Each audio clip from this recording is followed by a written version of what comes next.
In the kingdom of Kamale, where the forest stretched beyond the eye could see, there was a sacred drum called Ngoma Ya Roho, the drum of souls.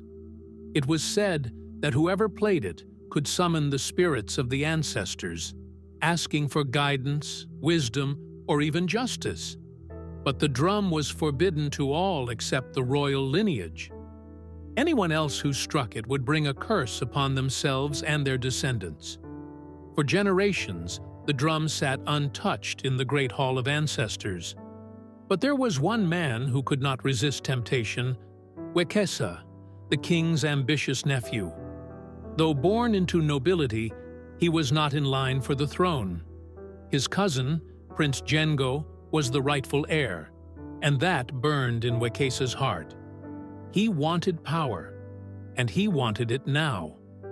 One night, when the moon was high and the village lay in slumber, Wekesa crept into the great hall. His hands trembled as he reached out and struck the drum. The sound that followed was not music, but a deep, echoing cry that shook the earth. The winds roared, and the torches lining the hall flickered violently. Then a voice, ancient and filled with sorrow, spoke. "You who have awakened us with greed, your fate is sealed. The throne you crave shall be your prison." Terrified, Wekesa ran back to his chambers, but the next morning he found that his voice had disappeared. He could hear, he could see, but he could not speak.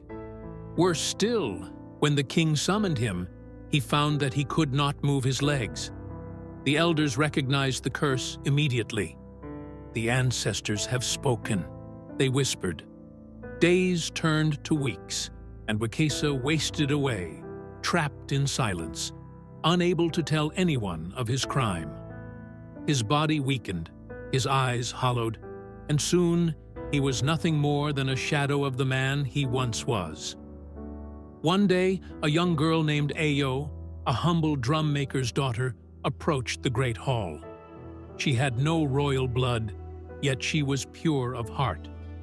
Unlike Wekesa, she did not seek power, only harmony. She knelt before the sacred drum and whispered, "Forgive him, ancestors. Let him learn, but do not let him suffer without end." The torches flared, the ground trembled, and for the first time in months, Wekesa let out a gasp.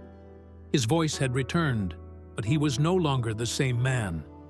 Humbled and broken, he swore to serve the kingdom, not to rule it. From that day on, he dedicated his life to protecting the wisdom of the ancestors, ensuring that no one else would make the same mistake. And so, the people of Kamale say, "Power taken by greed is a throne of thorns." The drum of souls remains in the great hall, untouched, waiting, always waiting, for the next fool who dares to strike it.